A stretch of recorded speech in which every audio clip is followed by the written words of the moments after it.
Cleanup എങ്ങനെ ചെയ്യാമെന്ന് നോക്കാം.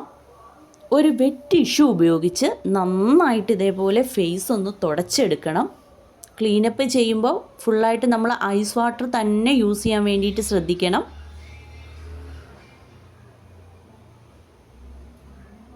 ഫേസ് ഇതേപോലെ നന്നായിട്ടൊന്ന് ക്ലീൻ ചെയ്ത ശേഷം നമുക്ക് ക്ലെൻസർ ഉപയോഗിച്ച് ഒരു റൗണ്ട് മസാജ് കൊടുക്കാം. ഒരു 3 പ്രാവശ്യം ഫുൾ ഫേസ് ഒന്ന് റൗണ്ട് മസാജ്, ഒരു 3 മിനിറ്റ് 3 പ്രാവശ്യം നമ്മൾ ഇതേപോലെ ഒന്ന് റൗണ്ട് മസാജ് കൊടുത്ത് നമ്മൾ ക്ലെൻസർ ഫേസ് ഫുള്ളായിട്ട് അപ്ലൈ ചെയ്യണം. നെക്കിലും അപ്ലൈ ചെയ്യണം. എന്നിട്ട് നമുക്കത് തുടച്ചു മാറ്റാം. ക്ലെൻസർ ഉപയോഗിച്ച ശേഷം നമ്മൾ ക്ലീനപ്പിൽ സ്ക്രബാണ് യൂസ് ചെയ്യുന്നത്.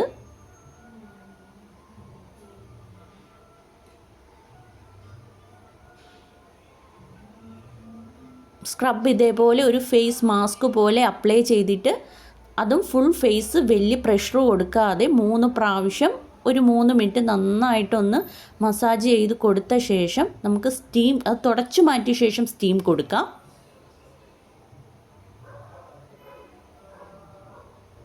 വൈറ്റ് ഹെഡ്സും ബ്ലാക്ക് ഹെഡ്സും ഒക്കെ പെട്ടെന്ന് റിമൂവായി വരാൻ വേണ്ടിയിട്ടാണ് നമ്മൾ ഇതേപോലെ സ്റ്റീം കൊടുക്കുന്നത്.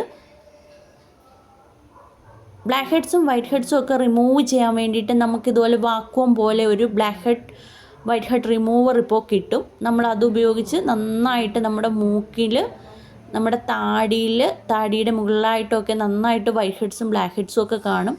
അതൊക്കെ നമ്മൾ നന്നായിട്ട് തന്നെ റിമൂവ് ചെയ്തെടുക്കാൻ പറ്റും. നമ്മൾ ഒരുപാട് നേരം ഇതിങ്ങനെ പ്രഷർ കൊടുത്ത് വെച്ചുകൊണ്ടിരിക്കാൻ പാടില്ല. അവിടെ റെഡ് കളറായി വരും. നമ്മൾ പെട്ടെന്ന് തന്നെ അത് വൈറ്റ് ഹെഡ്സും ബ്ലാക്ക് ഹെഡ്സും ഒക്കെ അതിൽ നിന്ന് ഇങ്ങനെ വലിച്ചെടുത്തെടുത്ത് നമ്മൾ പെട്ടെന്ന് സ്പീഡിൽ അങ്ങ് പോയാൽ മതി. അത് കഴിഞ്ഞിട്ട് നമുക്ക് ഫേസിൽ പാക്ക് അല്ലെങ്കിൽ മാസ്ക് അപ്ലൈ ചെയ്ത് കൊടുക്കാം. ഫേസ് പാക്കെന്നും മാസ്ക് എന്നും പറയാറുണ്ട്. നമ്മൾ ഫേസിൽ ഫുള്ളായിട്ട് അത് അപ്ലൈ ചെയ്ത് കൊടുത്ത ശേഷം ഒരു 15 മുതൽ 20 മിനിറ്റ് വരെ നമുക്ക് വെയിറ്റ് ചെയ്യാം.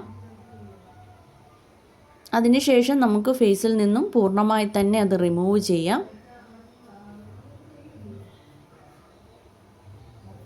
ചിലപ്പോൾ നമ്മൾ ഒരു white heads black head remove ചെയ്തിട്ട് റെഡ് കളർ വരും. അത് ഐസ് വെച്ച് നന്നായിട്ട് റബ്ബ് ചെയ്യുക കേട്ടോ.